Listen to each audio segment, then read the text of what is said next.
And now, from Shenango Valley Studios, coming to you live, one of the most talked about shows in the Shenango Valley, because it's the only show in the Shenango Valley. Your host, Sean Zippi with The Zip Code.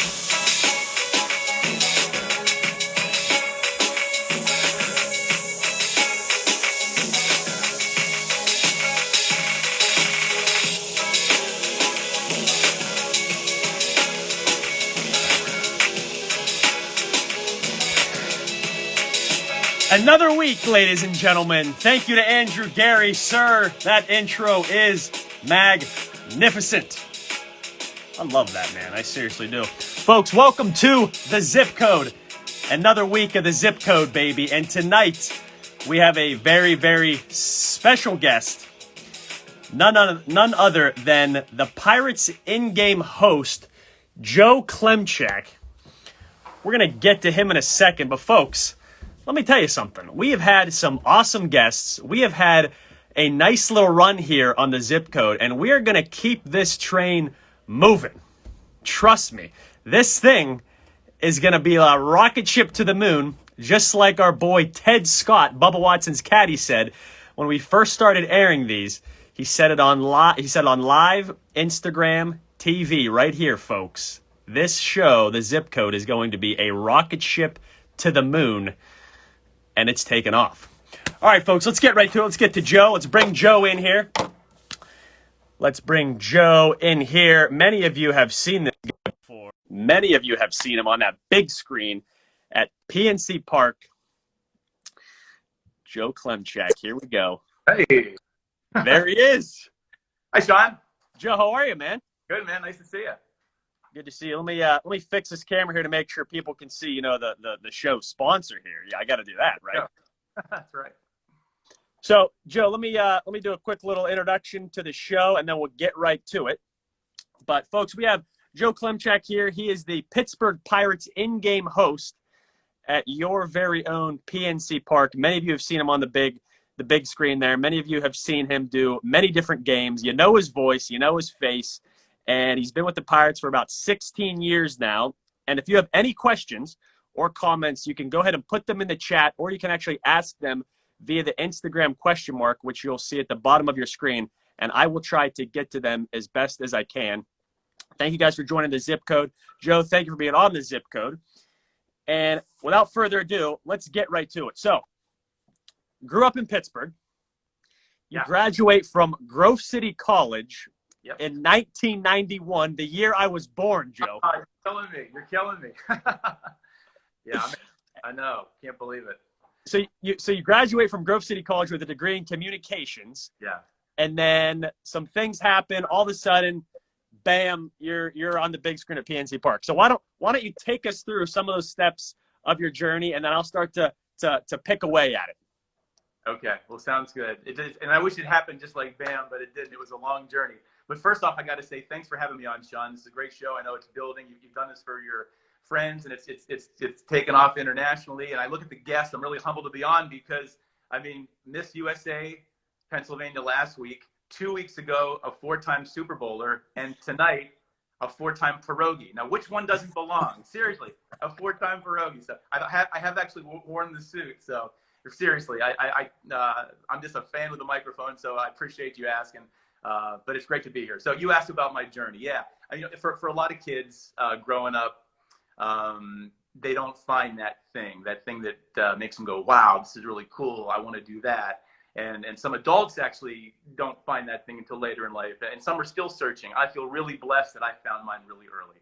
When I was 7 years old, my dad took me to my first Pirates game at Three River Stadium, which, let's see. So if you were born in 91, did you catch any games there? I did catch some games there. Yeah, as a matter of fact, when I was in Cubs, we would actually go down on the Three Rivers field and run the bases there. Oh, wow. So, yeah, right. I have seen a few games there. Obviously, the bulk of my life has been at PNC Park, which has been amazing because it is one of the best parks in the MLB. But, yeah, I have seen a few Steelers games and Pirates games at Three Rivers. Yep. Nice. Well, it is beautiful. It is. And so I went into Three Rivers, and I thought that was beautiful. It was the green turf. It was the lights. It was the smell of the concessions, the nachos, peanuts. Even the beer and the cigars smelled good to me. I was like, this is great. Then it was the sound of the organ playing. And then over the loudspeakers was this beautiful, deep, rich voice. It was the public address announcer, Art McKinnon, who did PA for almost 50 years. Some longtime Pirate fans who might be on this call would remember Art McKinnon as the PA announcer. Now it's, of course, Tim Tobacco, another legend. But, I heard that voice and I was like, oh, my goodness, that is so beautiful. And I think that's something that I would really be interested in doing. So I said, I have to start. I got to start now. I didn't wait. So I started at a really young age, watching announcers, game show hosts, TV anchors, sports broadcasters, and I would mimic them day in and day out. And I actually hosted my own radio show from my heating vent with my two sisters in their room. I would do a little radio show. I'd get their attention for about 2 minutes, and then they'd scram. But it's one of those things that it was just in my blood. Everybody has that thing. Eventually, they say like, this is really cool. And for me, it was being an announcer. My heroes growing up were of course, like Bob Costas and Lanny Fratteri, and it would be like the game show host Richard Dawson, Wink Martindale, guys before your time, Sean, but some old timers would remember those guys: Jack Barry, Bill Cullen, Jim Perry. I just love those guys. So I either really wanted to be an announcer in a big league ballpark or a game show host. So to be the in-game host at PNC Park really for me is a dream job. But again, I was just a kid growing up. I had a good childhood, great. Loving parents, everything was great. In school was not one of the cool ones though. A couple of kids, that little bullying. My senior prom, I was dumped at my senior prom. It was my first date was actually my senior prom, and my date just left me that night. So everything worked out eventually. But there had some hard knocks, you could say. So for me, I was kind of like, wow. On top of all that, I had a speech impediment. I was the only kid in my class that needed speech remedial training. I had a very bad lisp, and I actually still have the intermediate unit form from fourth grade in 1979 that actually said poor articulation. So I had to overcome that too. Not a good start for a guy who wants to be a Major League Baseball in-game host or an announcer, but I had all that going on. And when I got to high school, my guidance counselor called me in and said, Joey, what do you want to do? And I couldn't actually come out and say an announcer in a big league ballpark. I thought it had been laughed at. It sounded so far-fetched. I actually told him I want to be a priest because I always had a strong relationship with the Lord, loved church, Sunday school, all those things were really good to me, really admired what the priests did. And I thought, wow, okay, so chance to be close to the Lord, be in front of people, get people closer to the Lord. All that sounded really good to me. So I put out priest as the thing that I wanted to do. But then a couple of years later, I thought, no, you know what? I'm going to go to college, major in. I chose communications, get a more traditional degree first. And then when I got to Grove City College, an amazing school in Mercer County, as you say, the Wolverines. I can't say enough about how great that school was and is, and the reputation. Probably wouldn't get in now, but I did back in 87. The fall of 87, but I got in and I just did everything I possibly could. I had a chance to do hands-on announcing the radio station, did public address for all the sports, football, basketball, all the Olympic sports. I just did absolutely everything I could to get better at announcing, get all these reps in. Worked internships while I was in college, worked an internship at WPIC in Shenango Valley, probably in the shadows of your house there, Sean, yeah. And at the time it was Light Rock 102.9, had a DJ ship. I wasn't even into music, but it was a chance to get on the air. So I did a lot of announcing that way. So eventually it was time to let the Pirates know that I wanted to work for them. So I started writing them letters. And my pitch to the Pirates to try to get in with them was that I know you have an announcer, Tim Tobacco, the public address announcer, and I know you have a backup, Art McKinnon. He was the backup because he was 86 years old and too old to do the regular announcing. So he did the games on Sundays, and he was the backup PA announcer. I said, any chance that you need a backup to the backup announcer?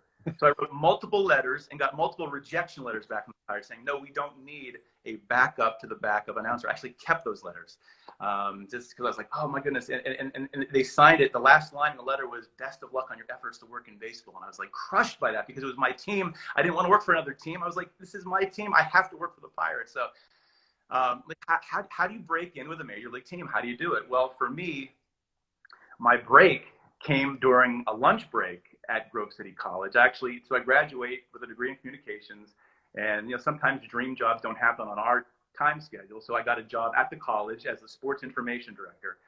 And it was a good job. It was sports, but it was writing and designing programs and brochures, which is okay. I felt very blessed to have it, but my first love was announcing. So over a lunch break in February, 93, I think was the year, I'm driving to lunch and I turn on 790 WPIC and Dave Hanahan. You talk about just like why this happened. I mean, I do believe this was just the Lord just making this happen for me.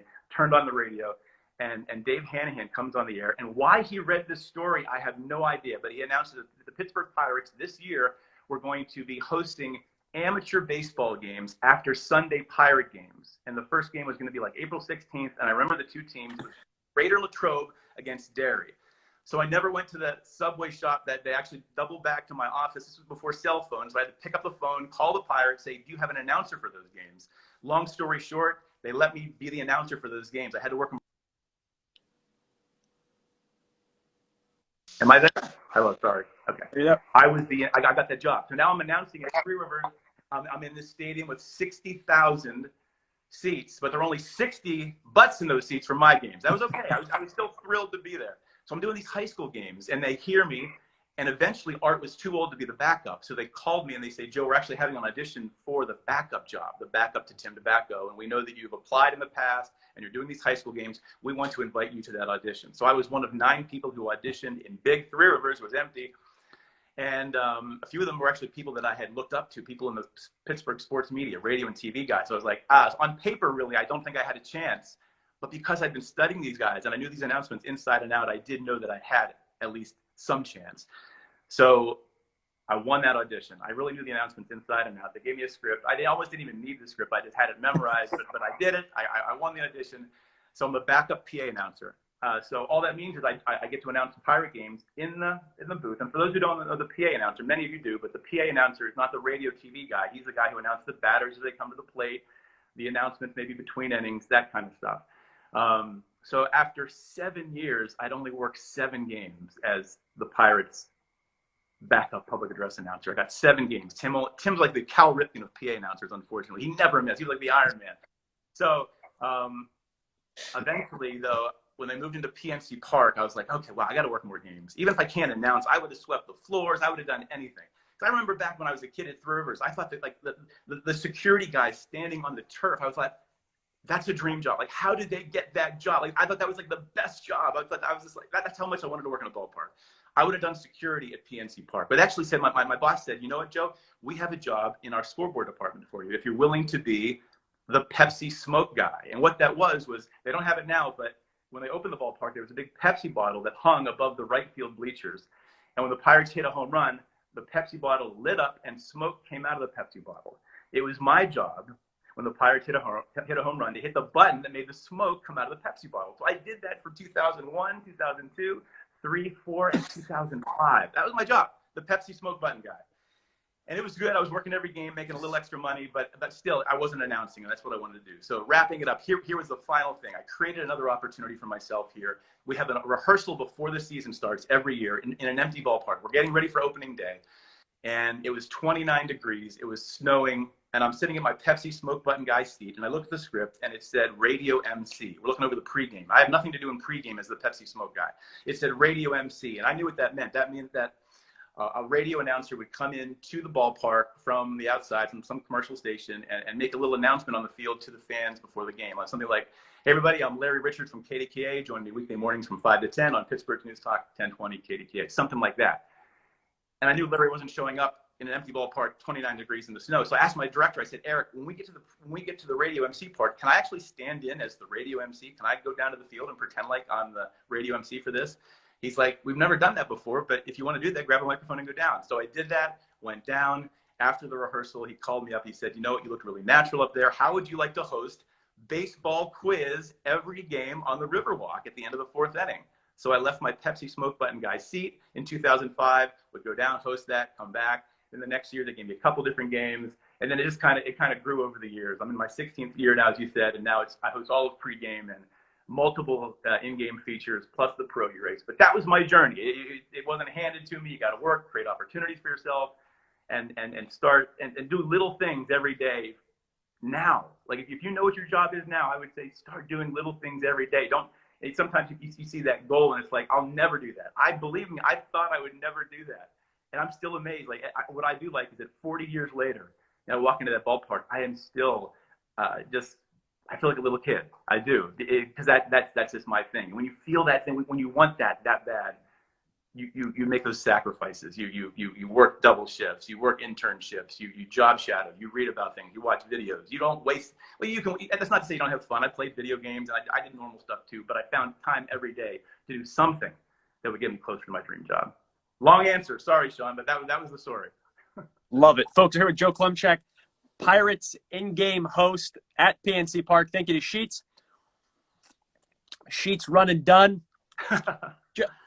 Joe, here's an interesting question. I mean, what else are you doing as the Pepsi smoke guy? I mean, are you just sitting there and then all of a sudden there's a home run, you hit the button? I mean, what else are you doing there? Are you sitting there eating peanuts? Like, what's going on there? That is funny. My wife, that's funny. My wife says the same thing. You have to tell people you did more than just hit the button. I did have another job. So I hit the button when I hit the home runs, but I was actually in charge of the color LED boards on the first and third base sides, the little facades there. So there was a color board. They're much more high tech now, but they would change between innings. And if we hit a double, I hit the double button. Let me see. Oh, like when we do the groups, we announce the groups that are in attendance in the middle of the third inning. I scrolled the groups, that kind of stuff. So I was in charge of the LED boards and the Pepsi smoke button. Yeah. So there was a couple of things besides you're sitting there with your feet up hitting the button. The Pirates would never pay you a game rate just to do the Pepsi smoke button. Don't worry. I don't blame them. I don't blame them. Folks, here with Joe Klimchak. We have a great show for you guys. We're going to ask him some questions that you guys sent in. If you have any questions during the show, feel free to put them in the chat. We will try to as best to get to them. We also have my favorite segment of the show coming up in about 15 minutes where I get to do the rapid fire round with Joe, and I get to ask him about 2025 random questions so that we can learn more about him. And Joe, that is a fan favorite segment, by the way. Can't wait. So let's dig in a little bit more to this journey. So the WPIC gig, I mean, you heard this was all high school baseball games, and they were at Three Rivers. Right. Yeah, they were. They were high school games. There were some college games. And they were after Sunday games. So the Pirates would play at 1:35, and then around 4:30, 5 o'clock, Tim would leave the PA booth, and I would sweep in. And again, like there would be almost nobody there. Some parents were there. For the college games, there were literally maybe 6 people in the stands, but they wanted a PA announcer for these games. And I got to introduce the batters coming to the plate. And you can imagine how excited I was. I was working for free, but I was in Three Rivers doing this. I was like, this is absolutely amazing. But that was, again, that's how I got my start, and it was just such a big thrill. And for us, Shenango Valley guys, we love to hear that it was WPIC, man. I mean, that's a great deal for us. Here's the thing: I was working part-time for WPIC at the time. That's why I turned on. In fact, I was probably turning on the radio at noon, to be honest with you, because everybody in radio has a little bit of an ego. We have to admit it. I think I was probably doing a high school basketball game that night, and I wanted to hear if they were going to announce my name, that Joe Klimchak was covering like Sharon at Punxsutawney or something like that. So in the basketball playoffs. So I was turning on, and I hear Dave mention that. I was like, oh my goodness gracious, that was this. Because if I don't hear that announcement, that they're having this program, maybe they find another announcer. Maybe I never know about it, and the program happens, and they have no announcer. But that was just a big break. But like you mentioned WPIC too. I mean, that was part of my journey, a big part of my journey, working there, working on the AM side and the FM side. And again, when you are crazy about something, which I was about announcing, you sacrifice and you do crazy things. So I'm a college student. I'm going to Grove City College, and I'm doing these updates. I would drive to Punxsutawney, do the 160-mile round trip to drive to Punxsutawney, and phone in updates from the payphone outside the gym. So I'm putting 160 miles on my car. I'm spending 3 hours in the car, 3 hours at the game, and they paid me $15. And I was thrilled. This is great. And I would do that night after night after night. I'm like, this is so great. I'm in college doing that. So again, you just pay your dues. You just do it. I don't think I ever said no. Dave Hanahan, he was a sports director too. If he called me and said, Joe, can you do this? I was there. Yeah, I turned down nothing. At the college, too, of Bob Smith or Dina Fillage, if they called me and said, we need a public address announcer for this, we need an MC for this, I'm your man. Let's do it. Let's get some more experience. That's where I was, yeah. I love it. And I think for many people that's I mean, I know that you speak at some high schools and different events talking about your journey and where you are now. And I think that's a great lesson. It's like people are, say, well, what do I need to do to get to X, Y, or Z or my dream job? And I think basically what you're saying, and I completely agree with it, it's like, get your foot in the door in any way, shape, or possible you can, and just put everything you have, put all the effort behind it, do 100%, give your 100% best, and continue to follow up in anything they ask you to do. Do it to the best of your ability, and you can just climb the ladder that way. That's simple. I mean, it sounds simple, right? But I mean, that's the way it is. You said the key word. It's do. It's do. Because we like to think about it. We think about our dream job. Wouldn't that be great? Well, if you want that to happen, you just have to start doing it today and tomorrow. Little things every day add up, and next thing you know, all of a sudden it's like, yeah, it's going to happen. It really can. Every day I walk onto the ballpark field. I didn't get to do it this year. I was the fake crowd noise guy at PNC Park this year, and I did not have a tier 1 pass, so I didn't even touch the field this year for the first time in 16 years. But in a normal season, every time I walk onto that field, the first thing I do is glance up at the big video board and it says home of the Pittsburgh Pirates, and I still get the chills. It can happen to anybody if you're willing to put in the work. It really can. Folks, are here with Joe Klimchak. 16 years with the Pittsburgh Pirates. You've seen him on the big screen at PNC Park. He's the in-game host. You see him doing a bunch of games and all types of things at the home games. And Joe, let me ask you this: the fake crowd noise, because I did see that you were doing that this year. Tell us a little bit about that. I mean, how the heck did that work? And was that mostly just for TV, or was that actually in the stadium as well? It was in the stadium as well. It was built, I believe, for viewers on television. Because to be honest with you, the players, if they had their choice, I don't know that they would have done it. We would have done it as elaborately as we did. We had a basic hum that always played. You kind of heard that. You hear hey, peanuts, popcorn. You hear a couple of claps and cheers. That ran. I think we had a 15-minute loop that ran, and that was a bet that ran continuously. I had in front of me an iPad sent to the Pirates by Major League Baseball, and it had a bunch of buttons on it. So it was essentially like playing. All the sound effects were from is it the show? I believe PlayStation, the show, and so essentially I'm like playing a video game, watching the Pirates play, and just hitting buttons. You would have a small reaction, small positive reactions, medium reactions, and then large reactions, and then you'd have some build-ups for end of the game when there's 2 outs and everybody's on their feet. You had that going, but you had 8 smalls, 8 mediums, 8 larges, couple build-ups. You had a disappointment or a disappointed cheer or frustration key. I didn't hit that very often, but we had that too. But when I started, I was like, oh my goodness, I'm never gonna get the hang of this. But after game 30, I felt like I was at least average at it.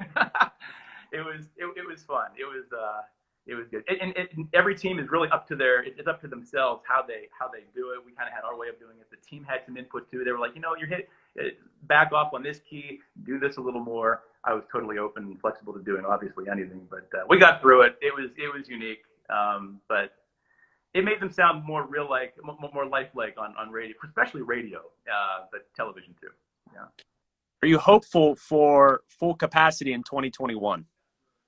I am hopeful. In fact, at our last home game, I asked our in-game entertainment director, Paul Danilo. I said, Paul, how are we preparing for next year? Because our whole staff, we were blessed to work these games. Believe me, but it was not the same. It's obviously. I mean, we thrive on the fans. Our department, we are all about the fans. In fact, I don't get to watch. That was the one thing. This is the first year in 16 years I got to watch the games. That was the only positive for me. I got to watch the games because usually we're running around pierogies, finding contestants, dodging fans, flying hot dogs. It's crazy. But this year, I'm in one seat in a booth all by myself watching the games. But our director said we're actually preparing for 3 scenarios. We're preparing for no fans. That can't happen. No fans, some fans, and full capacity. I'm hopeful it's the latter. We need to get back there. But of course we have to be safe. I totally get that. But really hoping and praying that we're back to normal for the fans and for everybody. Yeah. So are we. Summer was not the same driving down to Pittsburgh for some Pirates games, man. It just wasn't. Hey, I get it. Even being inside the ballpark wasn't the same. I hesitated tweeting. I'm not a big tweeter, not a big social media guy, but I would start a tweet and I thought to myself, wait a second, nobody else can be here. So why are you even shy? They're going to be like, dude, you're inside the ballpark. I was like, yeah, I am inside the ballpark, but it's not the same. It's not the same. But we need the fans' energy. We feed off the energy. We just, it's so much more fun when you have that buzz and the fans create that. Absolutely. Folks, here with Joe Klimchak, Pirates in-game host. Thank you to Sheets. I love run and done. I'm an MCO guy. Yeah, every day. Yeah, I love it. Now does Sheets have anything to do with the Pittsburgh Pirates, or is that mostly like get-go? I didn't see. What's funny is I just said that and I thought to myself, oh my goodness, are they a sponsor? Yes, they are. Okay, that's cool. They are. They're a big sponsor. But that's not why. Yeah. The food's great. Yeah. No, absolutely. We had a couple. One question just popped in, and he said, "What was better, the Pepsi Smoke Bottle guy or the Pittsburgh Pirates fantasy camp for you as far as jobs go?" Ooh, definitely fantasy camp. I work fantasy camp. I'm not one of the players. I actually go down there and I work it.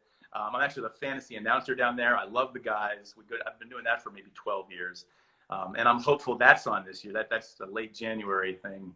But no, hands down, fantasy camp is a fun week. I get to see a lot of the Pirates alumni are down there. Omar Marino, the guys I cheered for in '79. They're the coaches of the fantasy campers. It's an amazing week. It's as amazing for me as it is to the campers, and that's so much fun. Yeah, that for sure. Now, for the zip code viewers that have no idea what the fantasy camp is, what is that, Joe? Anybody that you have to be 30, minimum age of 30 or older, male or female, can go to Florida, where the Pirates train, Bradenton, Florida, beautiful complex, and you play for a week as a big leaguer. I cannot tell you how everything is big league. As far as the staff is concerned, from the cafeteria to the groundskeepers to the medical trainers, you are a big leaguer. They cut no corners. It is all first class. It is to the groundskeepers. I mean, the fields are immaculate. You get treated like a big leaguer. You get a major league uniform. You change in the major league locker rooms, the clubhouse. You play games at Pirate City. We award a champion at the end of the week. We have the championship game played under the lights at Lecom Park, where the Pirates play their spring training games. It's an amazing week. So there's a big package. You pay one fee. It's all inclusive, travel, food. It's great. And you can find more about that at pirates.com. Yeah. That is awesome. Now most other franchises do that as well, or no? They do. I would say, I don't have the exact numbers on this. I would say maybe 2/3 for sure. And I'm not just saying this, but this is a big shout out to Joe Bilodeau, the director of the fantasy camp, and Kent Colvey. Everybody loves Teak. He's like the player alumni director. I think I'm not going on a limb to say I think the Pirates are regarded as having one of the best fantasy camps. It is just so first class. And do yourself a favor. I'm already starting to save up now. I would love to actually play one year. It'd be so much fun to join the guys and I was a lousy player growing up, a lefty pitcher, threw curveballs, have arthritis on my left arm, but I'd blend right in with the guys. It would be so much fun. Folks, we're here with Joe Klimchak. We had another question pop in, actually from my brother. Okay. So he wondered how close were the Blue Jays really to playing at PNC Park this year? That's a great question. Yeah, it was really close. And at that time when we were all starved for games, like quietly, the scoreboard team, we were kind of high five. We're like, this is gonna be great. We're not just getting 30 games, we're getting 60 games. It was like the Pirates were ready. I believe the Pirates put out a press release saying, we welcome the Blue Jays. This is happening. And then it was really the next day, I believe Governor Wolf sent out a tweet or made an announcement that no, the Blue Jays came. Oh, it was the Dr. Levine, I believe, came out and said, for many reasons, safety has to be first, and the Blue Jays cannot play here. So we were disappointed at the time. Now looking back, either way it would have been good. It would have been good to see more baseball, but that would have been a lot of games. And I don't know. I think the Blue Jays worked out. It worked out for everybody, I believe, in the end. Yeah, folks, here with Joe Klimchak, in-game host for the Pittsburgh Pirates. We're going to get to some questions that you guys have already sent in. Then in about 5 to 7 minutes, we will get to the rapid fire round. So let's start with this. This is a nice one, Joe.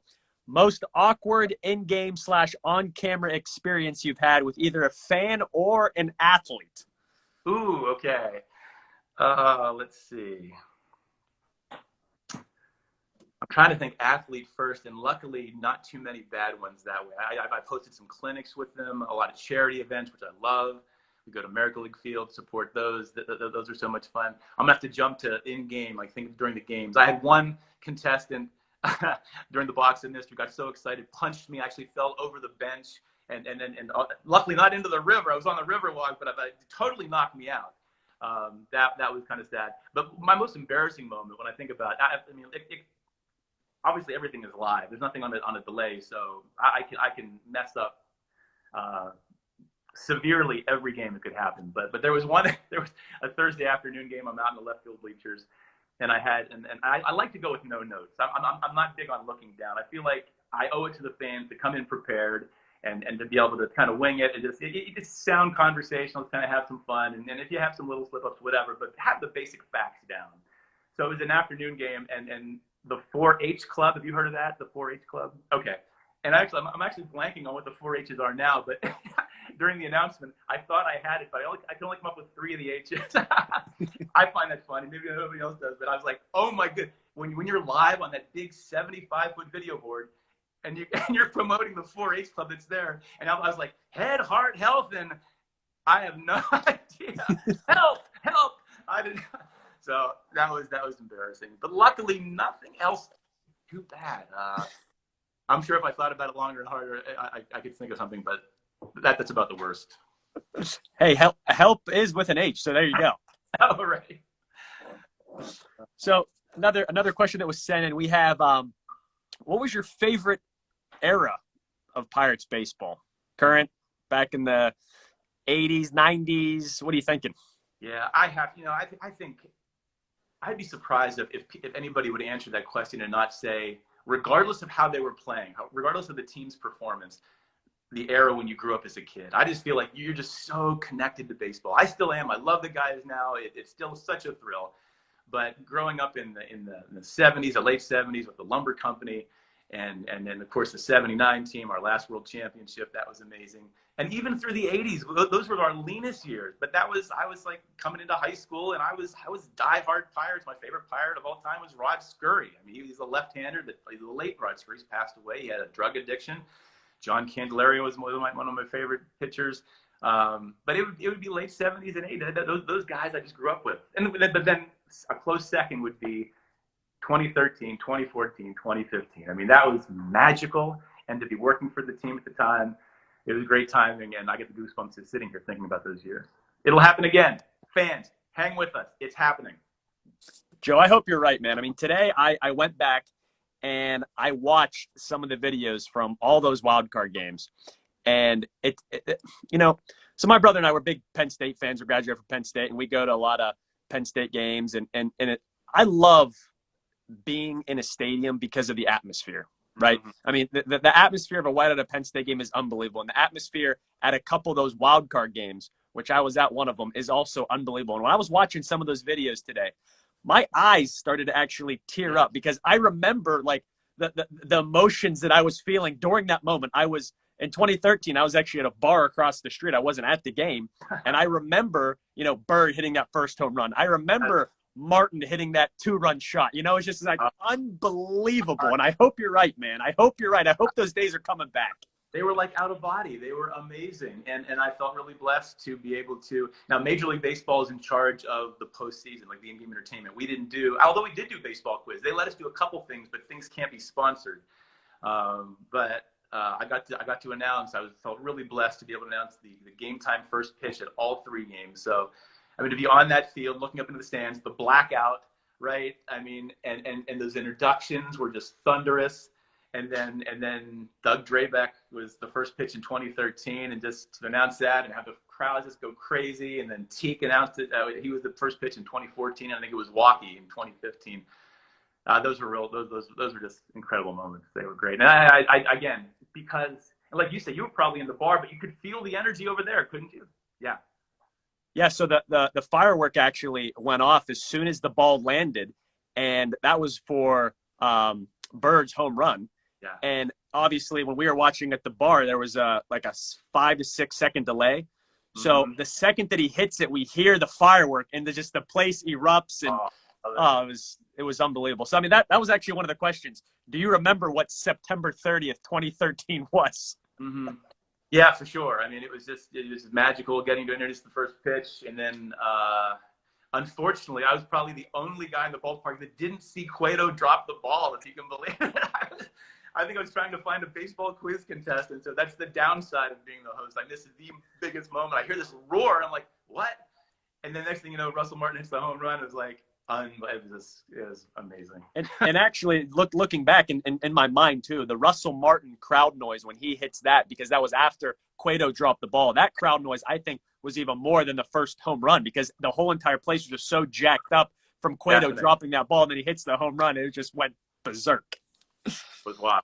It was wild. So, yeah, and I think Ernie Johnson was on TNT for that game, and he even said, "Is there a better atmosphere than Pittsburgh PNC Park for a playoff game? We're starving for that for 20 years, and there it was." We were so hungry. Starving is a great word. We were so hungry. Oh my goodness, it happened. We made it. 21 years. We're here.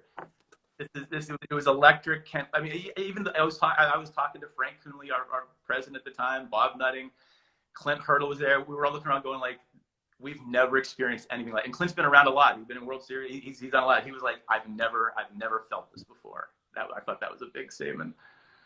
Hey, Pittsburgh, city of champions, baby. Yeah, baby. All right, so let's. I'm going to ask you one more question, and we'll get to some of the stuff with the rapid fire, and then we can come back to a few of these questions. So, is there something? This guy, well, yeah, of course he wants to be on the big screen, right? Is there something I can do or dress up like to be guaranteed a participant in one of Joe's games? Right. Okay.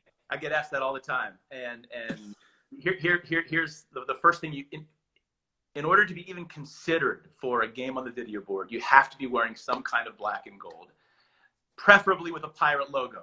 But I've had fans on with just black and gold garments. Okay, it has. We want to promote the team. That's the first thing. Now, because I'm a child of the '70s, I give extra credit to fans wearing a pillbox cap. If you're wearing a pillbox, your chances have increased by about 70%.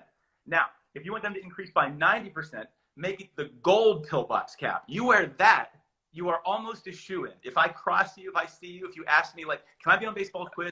Like, dude, where have you been? You are on, definitely. So, pirate gear, gold pillbox cap, and we want fans that are outgoing, and most of the ones who want to play are outgoing, friendly, and big pirate fans. So it's obviously we're in the entertainment business. We want it to be fun and loose and clean, right? So if you meet all those criteria, find me. It's random. Really, it's a matter of we grab fans from all around the ballpark. Feel free to ask. Oftentimes we do have our contestants already, but sometimes we don't. Always ask. And we're gonna get to another question somebody sent in about like how much planning goes into all that stuff in a second. But I do want to get to the zip code famous. Okay. World famous rapid fire round with Joe Klimchak. So let's get to that. Now, Joe, I have to say this. I've this is probably our 21st, 22nd show maybe. And sometimes when I say the rapid fire round, the guest on the zip code actually thinks I say like the slow fire round. You know, I mean, I want what comes to the top of your head here. Okay. If I don't have something right away, can I say pass? You can, and we'll come back to it. Yes. Okay. All right. Okay. All right. Here we are, folks, with Joe Klimchak, the Pirates in-game host. Rapid fire round on the zip code. Here we go. Joe, favorite food? Chinese food. Book or a movie? The Natural. Favorite band or artist? Ooh, Barry Manilow. On average, how many hours of sleep? How bold is that? I'm sorry, say it again. Go ahead. What'd you say? I said, how bold is that to admit Barry Manilow on the zip code? That's pretty bold. That is very bold, and I like it, Joe. Okay. On average, how many hours of sleep do you get per night?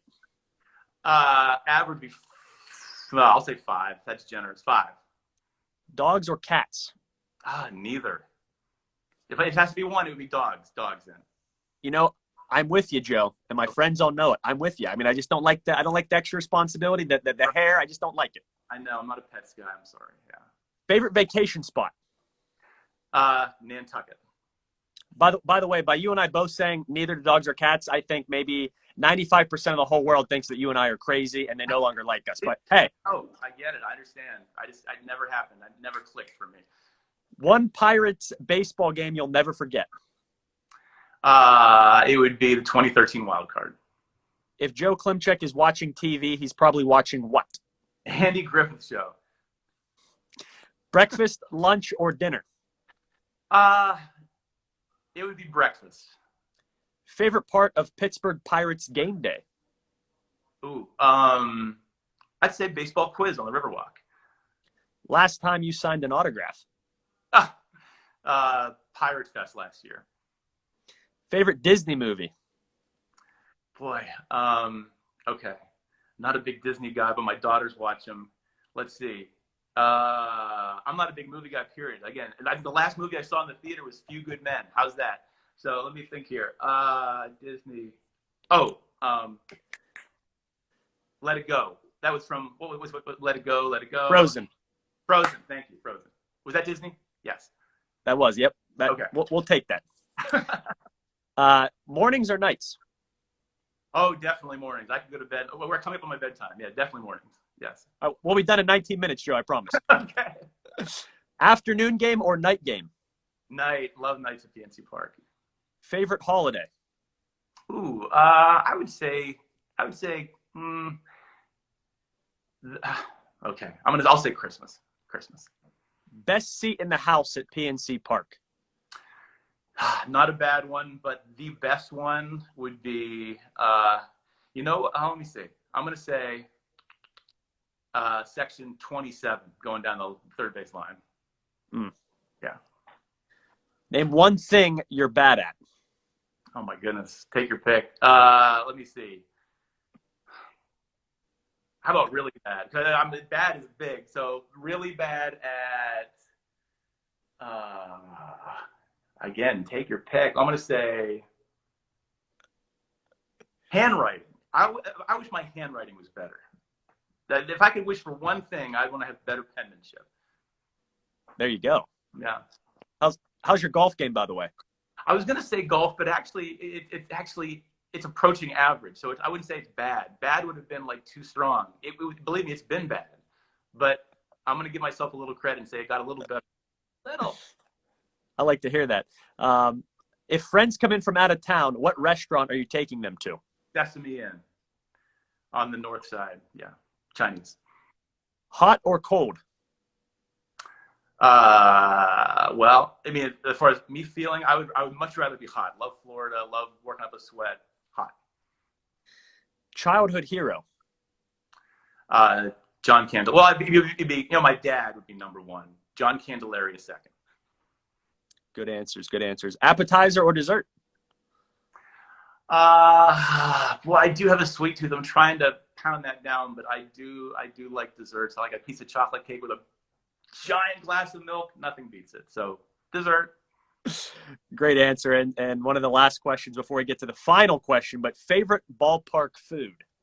No doubt about it. And this is like hidden PNC Park, but at every game, I find my way up to the all-you-can-eat seats, and don't tell anybody, but they give me a free nachos every night. So nachos, definitely. Wow. And I got a story about that. Remind me if I forget. I got a story about the all-you-can-eat seats. And okay. Joe, the last question, which is the most important question that I'm going to ask you, maybe all night. Okay. Where will the zip code be in 5 years? I hope I'm going to say syndicated. I can see, honestly, I'm going to say syndicated, and at least definitely on Hulu somewhere. There you go. You and Marlon Jackson from the Indianapolis Colts alike, nationally syndicated, he said. Yeah. So I like that. Folks, Joe Klimchak just aced the zip code. Joe, that was pretty good, man. Thank you, Sean. I enjoyed that. That was fun. Yeah, so I wanted to get back to the last time you signed an autograph. Okay. So at the fantasy camp, then people were like, "Hey, I know that guy," and they just come run. Are these kids? Are these adults?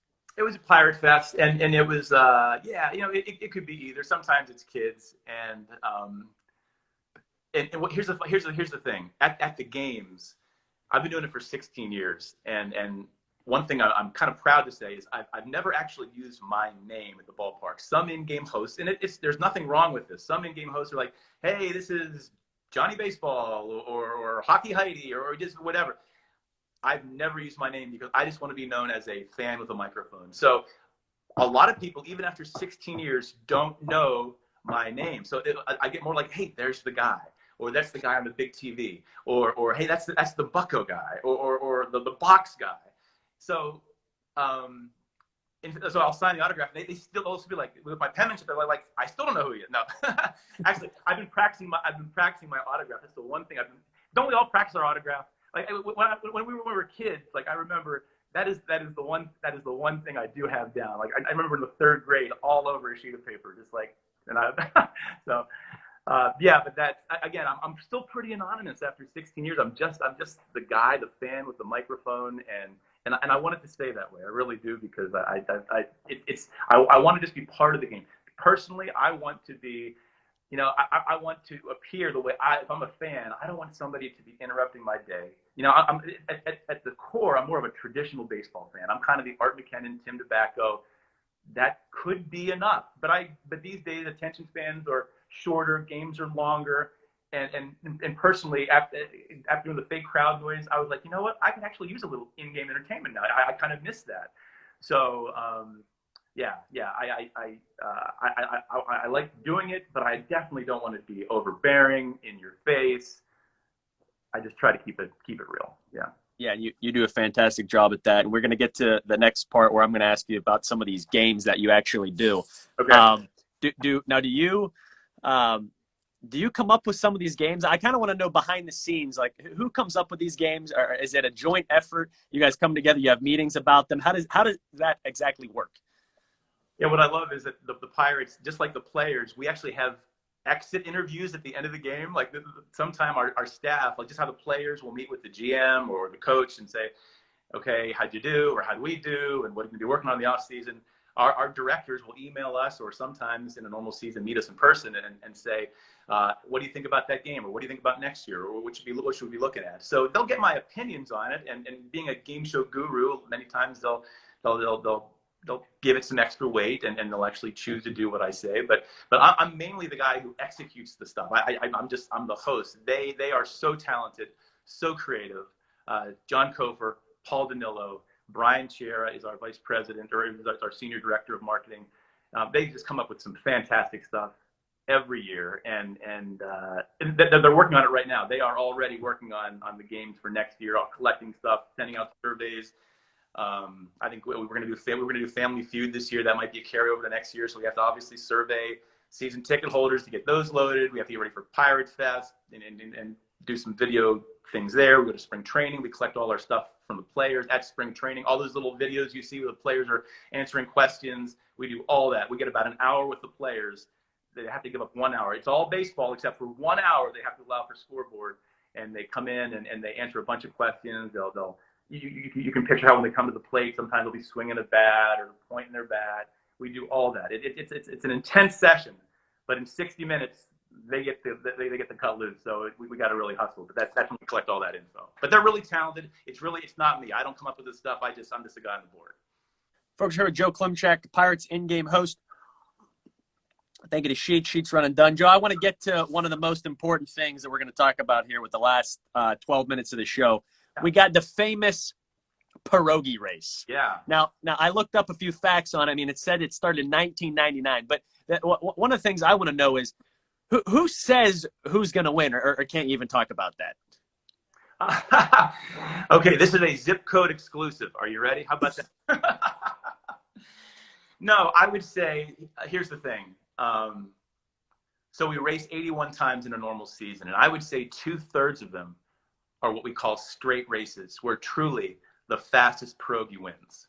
Okay, down the stretch, during that final third of games, we need to control them more. Because why, Sean? Why do we have to do that? Because they all have to be tied at the end of the season, because we have to have the runoff for the final race. But up to that point, they're pretty much straight races. And I've been the pierogi race announcer for however many years. But I got my start. In order to be a pierogi race announcer, you have to be a pierogi first. And I was one. But I was actually banned from all future pierogi races. Did you know that?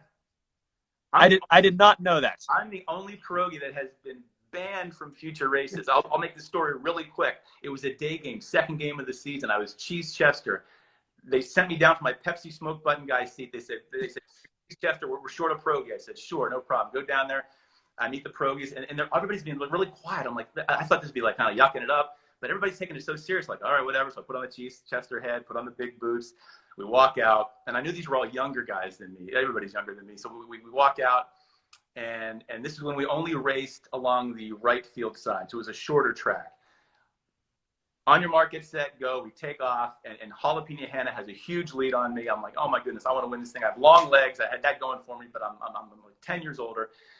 So I'm closing the gap. Finally, like the only way I can win this race is if I lay myself out and try to swat the tape. And I did that.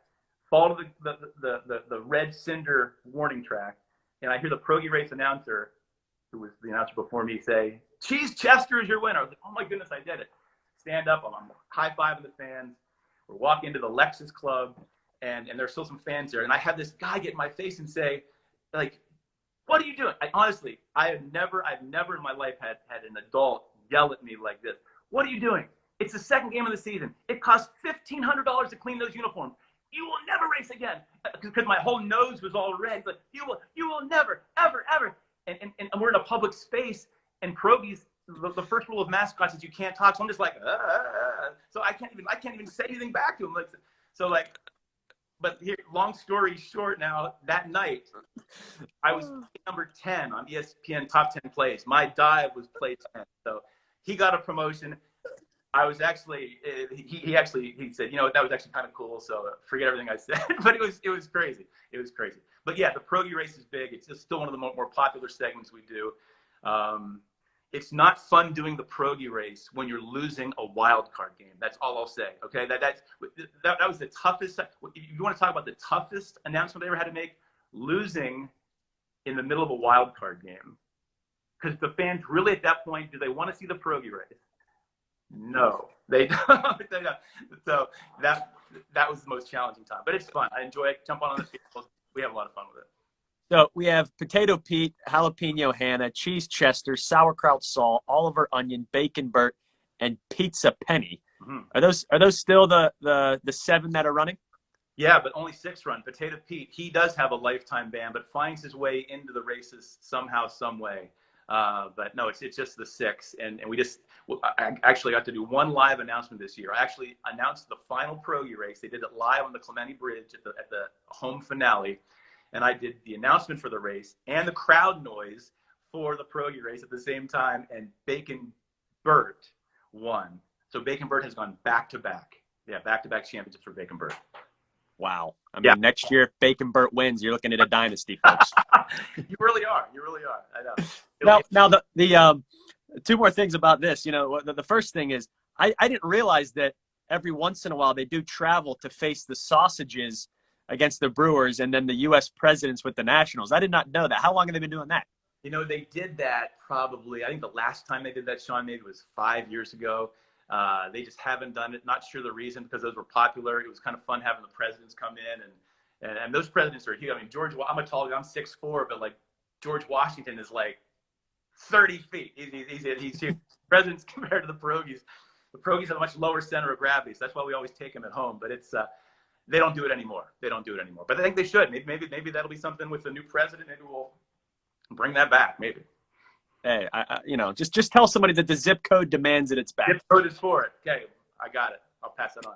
Now, the other thing, as far as the Progi race, the participants that are actually, you know, if there's any kids watching, I hate to say this, but the humans that are in the mascots, are they just like college students? Are they interns? Who are those people? Good question. They range in age from, I would say, no, they're all out of college.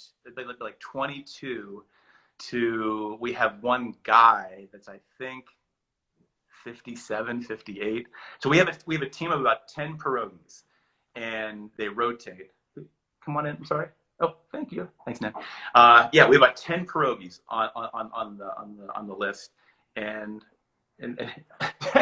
somebody passing me a cold water. Sorry. Yeah, 10 pierogies. And okay, thanks. And they all rotate in. But here's the thing: there's no turnover when it comes to pierogies, scoreboard crew. Like these guys have been doing it forever. So the guy who's 58, he probably was. His first year was in 90. You said it was 99. He came on in 99. I'm quite sure.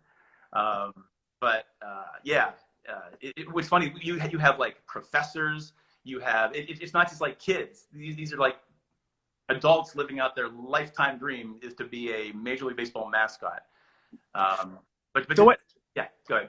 So what happens after a while? You know, when the professor gets a little too old, and he's a little too slow. You know, does somebody come to him and say, "Hey, you know, Potato Pete, you're way too slow. You can't even run anymore, and you have to retire." Is there forced retirement for the pierogies? Right. Yeah. There's no tenure. There's no tenure when it comes to pierogies. Like you have to perform. You have to have basic agility and speed requirements. There really are, because it's entertainment, and you can't be slacking. So if that's the case, then yeah, they would actually audition for a new pierogi. And I can't remember the last time they did that. I'm sure they have, but that roster of pierogies is pretty much set. But the Bucko Brigade, the Cannonball crew, the guys and gals who assist me and do the hot dogs and all that kind of stuff, same thing there. They have tryouts. They're all part of the entertainment. And we did have I think we did have some turnover this year, but we had I remember some girls that were in college and now have like 3 kids. They were still doing that. It's just like, it's Major League Baseball. People just love, again, just like me and maybe like you, and people just love the atmosphere of the ballpark. And when you feel that, experience it, like there's nothing like a game night. And we're so blessed to have the most beautiful ballpark, PNC Park, the skyline.